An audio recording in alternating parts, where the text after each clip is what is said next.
agora, 3:17, eu vou dar seguimento aqui, então, para essa parte da semana 2, que é o fluxo de matéria e energia nos ecossistemas. Deixa eu passar. Para quê? Bom, a parte do fluxo de matéria e energia está muito correlacionada com essa parte de cadeias tróficas. Então, o Sol, ele libera a energia dele lá, né, que é absorvida prontamente pelos produtores. Vamos pensar lá num, sei lá, pé de alface. O pé de alface é um organismo produtor. Ele faz fotossíntese, absorve essa energia do Sol, retira nutrientes aqui do solo e água e produz, né, cresce, produz biomassa e energia ali. Aqui nós estamos falando do fluxo de energia no ecossistema. E aí eu preciso deixar bem claro para vocês. A gente estuda o fluxo de energia considerando o mais fundamental, que ele é unidirecional. O que significa isso?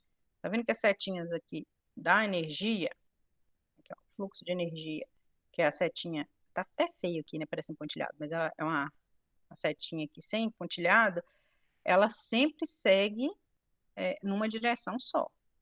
Ela nunca volta para trás. Isso é muito importante da gente compreender por quê? Porque os organismos produtores, eles geram uma determinada quantidade de energia ali, e uma parte dessa energia vai passar para frente para os consumidores primários. E aí só uma parte dessa energia que eles ingeriram vai passar para os consumidores secundários. Por quê? Porque quando a gente absorve lá a energia, por exemplo, comi lá o pé de alface. Não, não, coelho é sacanagem. Não, coelho. Tratei do coelho com pé de alface e comi. Não, vou tratar da galinha com pé de alface, que coelho é maldade, coelhos são tão fofinhos.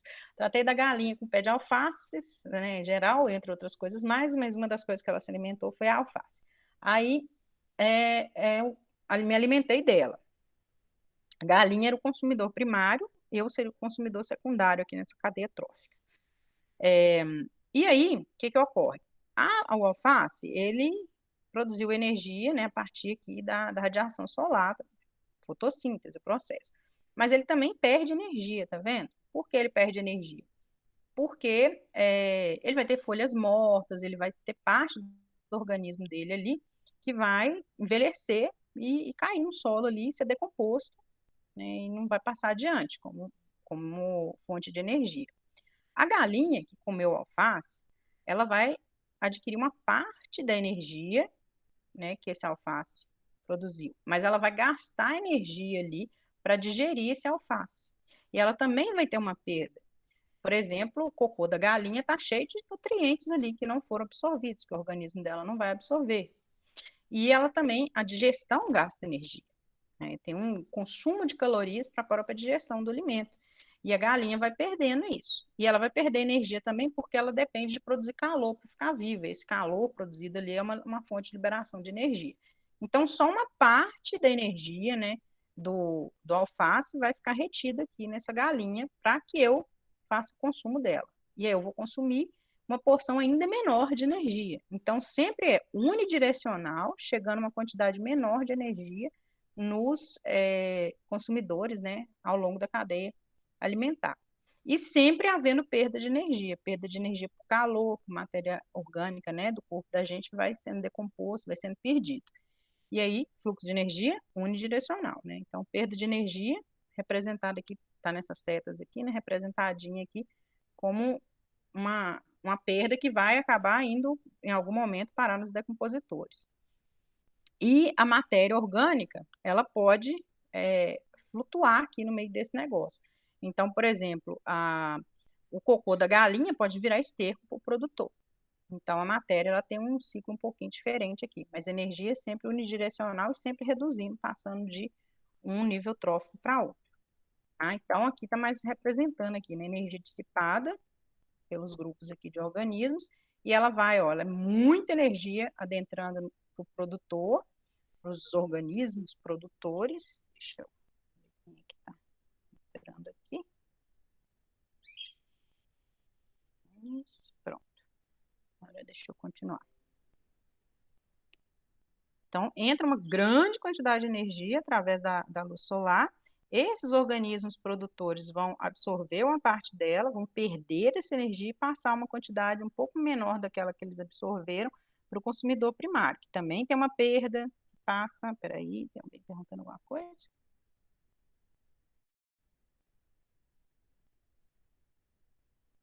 Hum, não.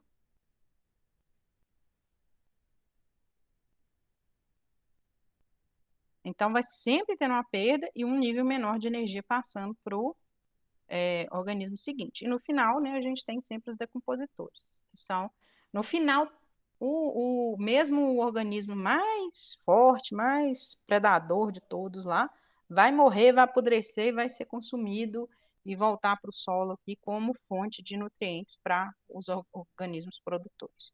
Então, essa aí é a lei da vida aí nas cadeias tróficas. E aí existem as representações. O Enem tem gostado muito delas, inclusive. É, que são vários tipos diferentes. A gente tem as pirâmides de número, a de biomassa. Ah, não, essa daqui não é de biomassa, não. De energia. Deixa eu só mudar aqui o título.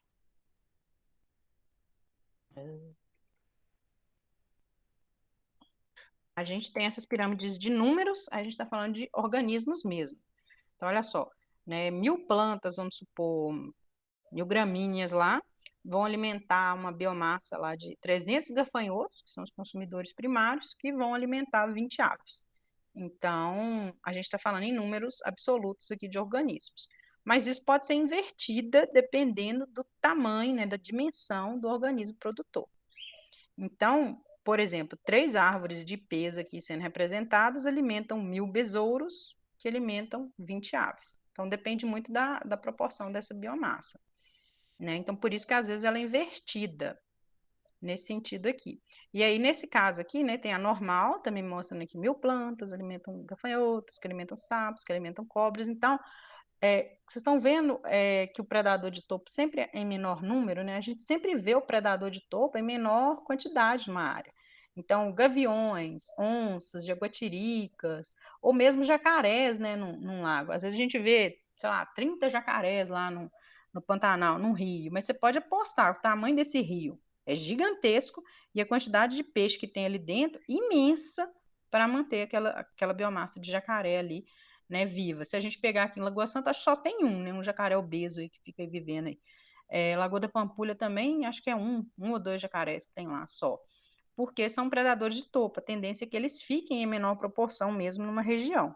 E aí, abaixo dele a gente tem pode ter ou não predadores, o predador de topo pode se alimentar direto aqui, né, do consumidor primário, dependendo da cadeia trófica, mas num ambiente equilibrado, com muita biodiversidade, geralmente é mais longo aqui, né, essas cadeias. E aí nisso a gente sempre vai ter essas discrepâncias aqui entre o número, né, de predador de topo e o número de produtores primários, exatamente porque a quantidade, né, de alimento de biomassa que passa de um para o outro aqui, sempre a biomassa tem que ser maior aqui nos produtores. E também sempre é a quantidade de energia que entra no sistema, entra pelos produtores, do que as quantidades que vão passando adiante. Então, pela lógica, tem que ser isso aqui mesmo. Aí a gente pode ter, no caso, isso aqui, por exemplo, você tem uma planta, 200 pulgões, 100.000 protozoários vivendo nesses pulgões, 200.000 bactérias. Então, por exemplo, você tem o João aqui, aí o João não lava as mãos, meio porquinho, nada na água suja. Aí o João tem 200 lombrigas, nessas lombrigas dele tem uns protozoários que vivem lá dentro, aí vai ser muito mais protozoário, porque são organismos microscópicos aqui. Então, a gente tem que pensar na proporção mesmo do indivíduo. No caso, é, vamos supor, às vezes fitoplâncton é representado às vezes assim também. Mas não porque eles sejam grandes, mas porque às vezes a quantidade de fitoplâncton, não como número aqui na pirâmide de biomassa, nesse caso aqui, eles são representados em pirâmide invertida, por quê? Porque o ciclo de vida deles é muito rápido, então você não precisa de tanto fitoplâncton disponível num momento exato. Eles reproduzem e geram nova biomassa muito rapidamente. Então, a quantidade absoluta ali no lago, no momento da medição, ela vai ser menor um pouco, às vezes, né, do que o zooplâncton, exatamente porque daqui horas você já tem uma quantidade imensa de novo. porque a reprodução é muito rápida, principalmente quando são bactérias ali que estão naquele local, ou os fitoplânctons de reprodução acelerada. Então, pode acontecer isso aqui, da de biomassa, mas o que você espera encontrar é desse jeito aqui. Só que tem muita atenção quando vocês forem fazer prova na descrição de como que é o organismo produtor, porque aí vai impactar diretamente em como vai ser essa representação aqui. E aí, nesse caso aqui, né, da biomassa, a gente tem a árvore representada também, tá vendo? Então, tem uma árvorezinha aqui, um insetozinho, aí o sapo, e aí no final, o gavião, assim, que vai se alimentar do sapo. Então, a biomassa, ela também tende a seguir esse formato de pirâmide clássico, porque você precisa de maior quantidade. Quando você tem reprodução muito rápida, aí a quantidade não precisa ser imensa naquele determinado momento, porque esses organismos aqui têm um ciclo de vida um pouquinho mais demorado do que esses. E aí funciona desse jeito aqui, tá? Mas é exceção à regra. E aí a gente tem também as pirâmides de energia, que eu acabei de falar com vocês, né? A energia que passa de um nível trófico para outro, ela é assim, ela vai tendo perdas. Então, a sobrevivência aqui do organismo, ela gera perdas, perdas contínuas. Então, quando você passa energia de um nível trófico para outro, você já espera que tenha tido um gasto de energia para aquele bicho ficar vivo. Então, vamos supor, a vaca comeu capim lá. Ela tem um gasto energético imenso para digerir esse capim, para caminhar até comer esse capim. Ela vai produzir uma quantidade imensa de fezes, que está cheia de energia ali ainda, que vai ser consumida, né, por organismos decompositores. E tudo isso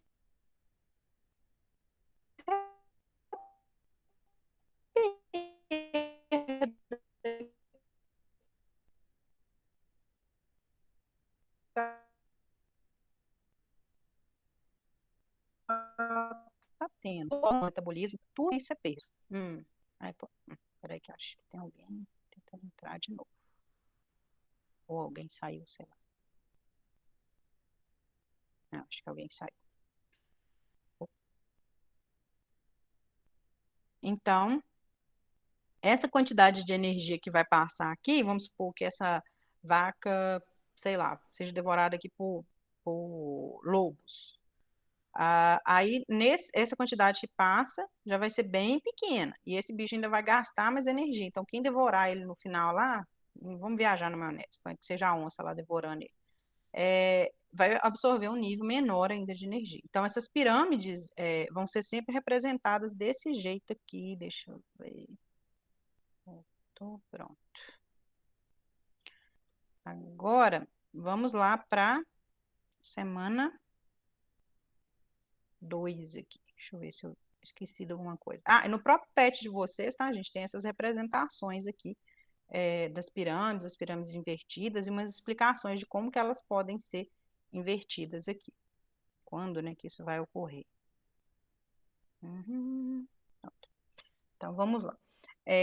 A número 1 aqui, do Enem também, está falando o seguinte: estudos de fluxo de energia em ecossistemas demonstram que a alta produtividade nos manguezais está diretamente relacionada com as taxas de produção primária líquida e com a rápida reciclagem dos nutrientes.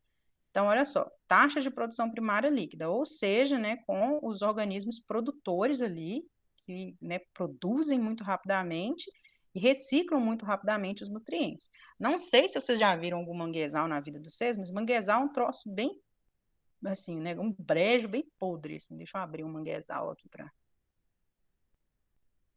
quem não viu ainda. O manguezal é um negócio bem bizarro, né? Geralmente é onde deságua o rio, próximo de uma praia. Costuma ser berçário de organismos, então, às vezes a gente vê uns vídeos na televisão do pessoal catando caranguejo. Então, um lamaçal mesmo, costuma ser bem fedorento, com aquela lama podre. E é lógico que junto ali daquele manguezal, né, você tem água ali próximo, né, da água do mar, misturada com água mais ou menos de rio, água doce, meio salgada, meio não salgada, e grande quantidade de algas ali. Essa produção primária que está aqui nessa região é muito importante aqui para os organismos que sobrevivem lá. Muitos peixes, eles se reproduzem nos manguezais, então os alevinos, né, os filhotinhos dos peixes dependem daquilo ali. Aí continua. Como exemplo de seres vivos encontrados nesse ambiente, temos aves, caranguejos, insetos, peixes e algas. Desses todos aqui, ó, as algas que são os produtores primários, né? Então, vamos focar, né, no que a questão nos oferece. A gente tem que esquecer um pouco o que a gente sabe e ver o que a questão oferece quando se trata de Enem. Dos grupos de seres vivos citados, as que contribuem diretamente para a manutenção dessa produtividade no referido ecossistema são, né, a gente está falando de produtividade. O que é produtividade? Né? É a parte de fotossíntese ou quimiossíntese, é quando o ecossistema recebe uma energia de fora e consegue absorver biomassa, essa biomassa passar adiante como fonte de energia. Então, se são produtores, são as algas aqui, né? Não tem erro aqui, letra B. Agora, número 2. A charge ilustra a transferência de matéria numa cadeia alimentar. Aí tem uma charge horrorosa aqui de uns peixes que estão reclamando, né? Isso é terrível. Se o plâncton entrar em greve, isso vai destruir toda a cadeia alimentar. Bom, considerando as setas indicativas de entrada e saída de energia dos níveis tróficos, o esquema que representa esse fluxo é. Aí a gente está falando o seguinte, ó, entrada e saída de energia dos níveis tróficos. Então, quer saber cadê? Como que a energia entra nos níveis tróficos e como ela é representada. Na verdade, a gente tem que lembrar daquilo que eu falei com vocês lá, ó, cadê? O fluxo de energia é unidirecional. Então, tem essas loucuras aqui acontecendo, né, de perda de energia e tal, de absorção lá por decompositores, mas a representação de uma cadeia trófica com fluxo de energia, ela sempre vai ter os produtores, os consumidores a partir dela, e o fluxo de energia sempre setinha numa direção só. E, eventualmente, você pode ter as perdas, né? No caso aqui, eles estão falando da entrada e saída, então está considerando a perda de energia, mas o fluxo de energia é unidirecional, olha só. Então, você só tem uma direção, ele não é cíclico. Se fosse matéria orgânica, biomassa, a gente podia até considerar esses negócios aqui. A energia, ela nunca vai voltar. Então, nunca vai ter a setinha voltando aqui. E esse nível trófico aqui, ele não absorve essa energia aqui, ele sempre está perdendo, ele absorve daqui, ó. Sempre do nível trófico anterior. Então, essa setinha não poderia existir. Essa setinha voltando não poderia existir. E esse ciclo aqui, muito menos. Então, só resta a letra E, que a energia sempre flui, né? Para o produtor primário, do produtor primário para o consumidor primário e demonstrando as perdas aqui, que seriam as saídas, né, de energia da cadeia aqui. Então, a letra E, que seria a resposta correta aqui. Agora, número 3. Diversos estudos têm sido desenvolvidos para encontrar soluções que minimizem o impacto ambiental de eventuais vazamentos em poços de petróleo, que liberam hidrocarbonetos potencialmente contaminantes. Alguns micro-organismos podem ser usados como agentes de biorremediação nesses casos. A biorremediação é uma área da ciência, né, que estuda micro-organismos que podem absorver, comer de tudo mais, uma substância tóxica, um organismo contaminado e meio que quebrar ali aquele contaminante, transformar ele em outro tipo de substância não contaminante. Isso é muito utilizado assim hoje no mundo, geralmente quando você tem um impacto ambiental, quando você tem uma atividade de potencial impacto ambiental. Aí a pergunta é a seguinte: os micro-organismos adequados a essa solução devem apresentar a capacidade de... A gente tem uns verbos aqui que são importantes, ó. Então, excretar, estabilizar, utilizar, diminuir, transferir. Bom, excretar é liberar. Por exemplo, a gente excreta componentes à base de nitrogênio na nossa urina, né? Isso é excretar. O foco é pegar o hidrocarboneto que vaza lá nos poços de petróleo e biorremediar. É retirar esse hidrocarboneto das teias tróficas ali em volta do local, né, que ocorrem esses vazamentos. Então, excretar não é a palavra que a gente está procurando, porque a gente já não precisa de mais hidrocarboneto. Não precisamos mesmo, né? Porque a gente já tem um problema com o hidrocarboneto. A gente quer um bicho que tire o hidrocarboneto, não que libere mais hidrocarboneto. Tem estabilizar quimicamente os hidrocarbonetos. Estabilizar não é a palavra também, porque a gente não quer estabilizar, que a gente quer tirar eles do ambiente. O problema não é desestabilizar. Aí aqui, utilizar, né? Pegar, usar hidrocarbonetos em seu metabolismo. Bom, esse aqui já nos interessa mais. Vamos ver se por eliminação a gente tira as outras. Ó. Diminuir a degradação abiótica dos hidrocarbonetos. Isso aqui está incorreto, porque a gente quer que degrada mesmo eles, né? Não diminuir. Então, essa também não serve. Transferir hidrocarbonetos para níveis tróficos superiores. Muito menos, né? Você vai acumular hidrocarboneto nos níveis tróficos superiores, causando um problema muito mais sério. Então, ele não pode passar de jeito nenhum para os próximos níveis tróficos. Então, nos resta mesmo a letra C, que seria utilizar em seu metabolismo. E ela está totalmente correta, por quê? Porque ao utilizar no metabolismo deles, eles vão quebrar, ao metabolizar uma substância, você quebra ela e transforma em outra. Então, o ideal é que seja um organismo capaz de quebrar esse hidrocarboneto, utilizando ele na própria sobrevivência dele ali. E existem bactérias e outros organismos que são capazes de fazer isso, tá? Então, seria a letra C. A 4, o cultivo de camarões de água salgada vem se desenvolvendo muito nos últimos anos na região nordeste do Brasil. E em algumas localidades passou a ser a principal atividade econômica. Uma das grandes preocupações dos impactos negativos dessa atividade está relacionada a descargas sem nenhum tipo de tratamento dos efluentes dos viveiros diretamente no ambiente marinho, em estuários ou em manguezais. Esses efluentes possuem matéria orgânica particulada e dissolvida. Então, é sujeira, né, na água, aquela sujeira fina que você vê que a água fica turva, né, mas não é assim, não é um pedaço, né, de alguma coisa, é aquela imundície mesmo que fica espalhada ali na água. E aí eles são a base de amônia, nitrito, nitrato, fosfatos, partículas de sólido em suspensão e outras substâncias que podem ser consideradas contaminantes potenciais. Suponha que tenha sido construída uma fazenda de carcinicultura, que é esse negócio de criar camarão, próximo a um manguezal. Entre as perturbações ambientais causadas pela fazenda, espera-se que, cheia de pegadinha essa questão, vamos lá, a atividade microbiana se torne responsável pela reciclagem do fósforo orgânico excedente no ambiente marinho. Nada a ver uma coisa com a outra, porque você está liberando aqui, olha só, entre as substâncias liberadas, os fosfatos aqui e outras coisas misturadas. Aí está falando que a atividade microbiana recicla esse fósforo orgânico excedente do ambiente marinho. Olha só, nada a ver. Na verdade, essa criação de camarão está liberando mais fósforo orgânico aqui para o ambiente marinho. Então, não vai reciclar nada, não tem nada a ver com essa resposta aqui. Essa daqui está falando exatamente o inverso. A letra B. A relativa instabilidade das condições marinhas torna as alterações de fatores físico-químicos pouco críticas à vida no mar. Nada a ver. Primeiro que não tem esse negócio da instabilidade aqui das condições marinhas, mas o principal é que as alterações, né, físico-químicas aqui, elas são críticas sim. Qualquer mínima alteração, principalmente nos recifes de corais, elas ameaçam a vida marinha demais, porque você pode alterar pH, você pode alterar níveis de nutrientes, você pode alterar a quantidade de luz que entra ali no sistema, e isso é muito danoso para a vida marinha.